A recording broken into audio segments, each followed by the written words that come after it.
Love bombing is a manipulation tactic that is often used to gain control or influence over someone. Love bombing feels great.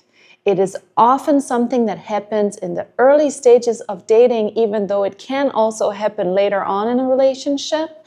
But most commonly, it will happen during the first few weeks, maybe even first few months of a relationship.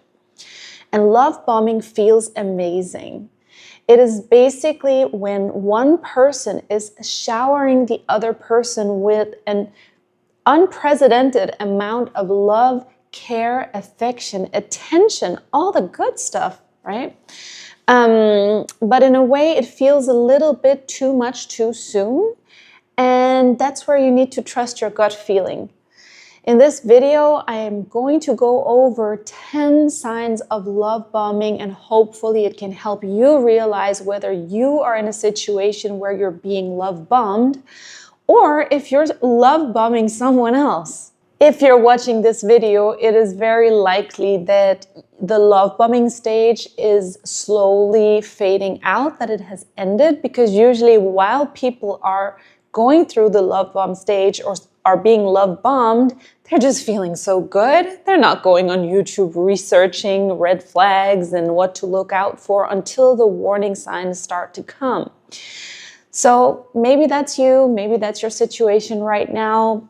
Either way, let's get into it. The first sign of love bombing is excessive flattery. This other person from the get-go will say things to you like, I've never met anyone like you before. You're my soulmate. You're the perfect man, the perfect woman. You are more beautiful than any celebrity I've ever seen. Just excessive compliments. And sometimes it can even feel a bit insincere, because in the early stages of dating, you don't really know each other that well. So how can this other person know that you're so amazing and fantastic? You are, I'm sure you are, but they don't know that yet because they've only been dating you for a couple of weeks or even a couple of months. It takes time to get to know someone to the extent where you can give meaningful, really, really deep compliments. So someone saying you're an amazing person, you're the most amazing person they ever met after having gone on 2-3 dates with you, it's just not believable. It comes off as phony. But if you've been in a place where you've been hungry for this kind of love and affection, if you do have some trauma in your past, if you've had a bad relationship where you never got any attention, then you might be so hungry for this that you are willing to ignore that it actually is a red flag. Sign number 2, everything is moving too quickly. Why the rush? Why the rush? So for the person who is love bombing, it is beneficial for them to rush into this because they want you to get attached really, really quickly. The person who's love bombing may have an attachment wound themselves. They probably do. They're definitely traumatized. This behavior comes from insecurity and sometimes from personality disorders or other dysfunctions. But they want you to get attached and depend on them really, really quickly. So they want to lock it in as soon as possible. They want to say I love you after a couple of weeks. They want to be boyfriend, girlfriend really, really soon. Maybe they're going to say to you on their first or second date, like, you're my future wife, you're my future husband, you're going to be the mother of my kids. They want you to meet their families really, really quickly. That's definitely a red flag because there is no rush.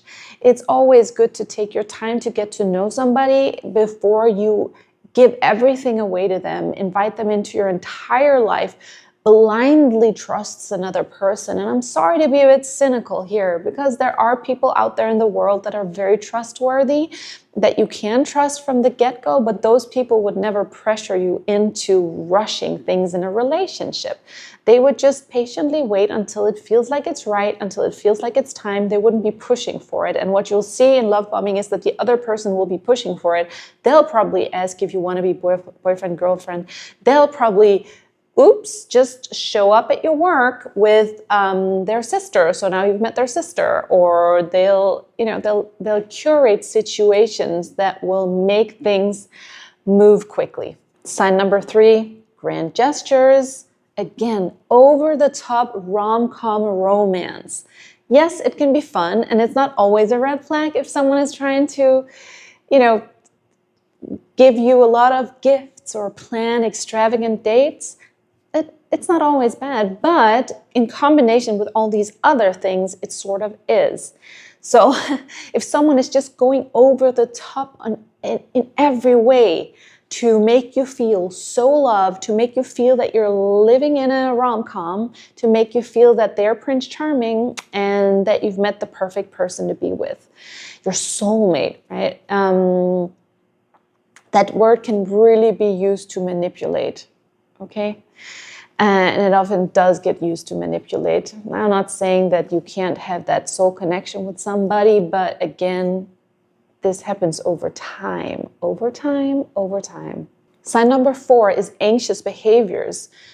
Wanting to be in communication all the time, it's borderline possessive, and obsessive. So the person is obsessed with you. They want to constantly be in communication. They're texting all day, every day. And if you don't text back, they'll send 5-6 messages checking in on you if you're okay. Maybe they'll even show up to see if you're all right. They will send you millions of hearts in their text messages. They'll just in every possible way show you that you're so loved, so wanted by them. And for many people, that would be a turnoff. But again, if you're someone who's been hungry for this, you won't see it as a turnoff, and you won't even see it as a red flag. You just will be on cloud 9, feeling that you've met this person who is so into you, who's finally seeing your worth, who's finally realizing what a catch you are and how amazing you are. Sign number 5, overstepping boundaries. So if this person is not really considerate of your needs and your private time, for example, because they want to hang out with you all the time and you actually need space, but they just keep showing up and keep sort of like pressuring you into hanging out with them anyway, that's not good. That's definitely a sign as well. And again, remember, these signs, they're in combination. If there are many of these signs, then it's probably love bombing. If it's just one thing, it doesn't have to be love bombing. It can also be lack of boundaries in terms of asking too much private information about your life, because at the early stages, if a person has bad intentions and they are love bombing you consciously, the early stages of a relationship is for them to gather information on you that they can later use against you. So they'll be asking so many questions. Again, this can also be normal, but if it's excessive, if it feels like they're prying, if it feels like they're wanting to know your password to your phone, or they're wanting to know really sensitive family information, that's inappropriate, and you shouldn't open up to someone new who hasn't proven to you that they're a trustworthy person and tell them your deepest, darkest secrets at the start of a relationship like this. Sign number 6, isolating you from others.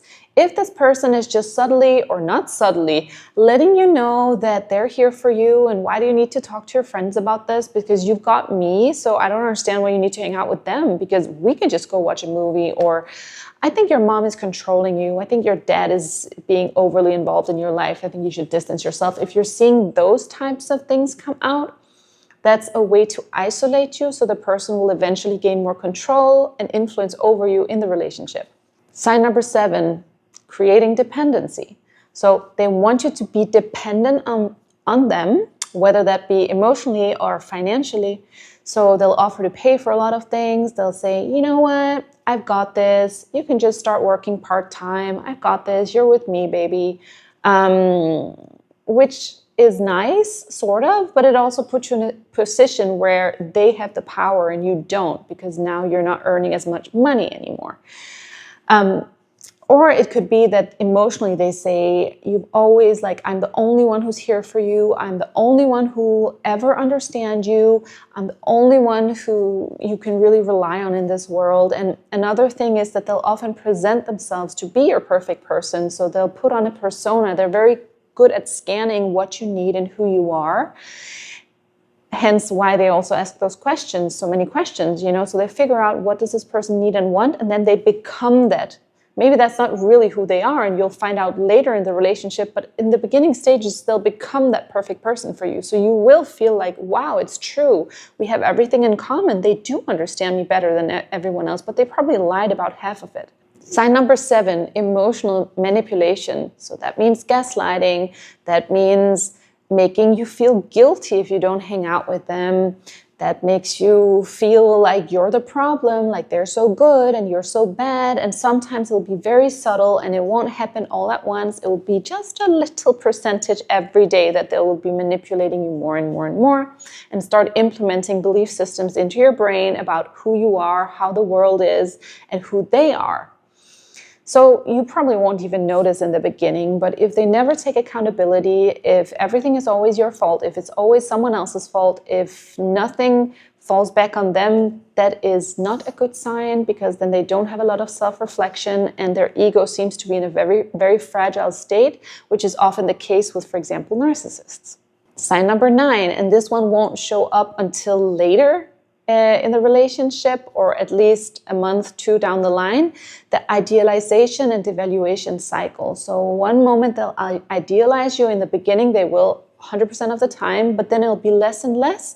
And then it'll swing between them devaluating you completely and them idealizing you. So soon you will be programmed into a behavior where the love is conditional, where you've learned that if you do this, this, and this, then you'll receive love and appreciation from them. But if you do this, this, and this, then they'll devalue you and you won't. So you'll start trying like more and more to be on your best behavior to get the good love. Sign number 10, it's very similar to sign number 9. It's the conditional affection. So again, this shows up later on, because in the beginning, you're going to feel that you can be yourself completely with them because that's what they make you believe. But then eventually you find out that many of the things that were completely yourself and that they loved about you, they actually don't like it. They don't want you to go out with your friends that much. This sparkly personality you have, they want to dim it down because it's a threat to them. They get jealous, you know. And of course, jealousy is also a red flag. It's not always a sign of love bombing, because in the love bombing stages, the person will probably pretend that they're not jealous, but eventually the truth will come out. And when you start seeing that, that's something to be concerned about as well. Jealousy is a normal human feeling, but when it's excessive, it's a huge problem. So how can you protect yourself from love bombing?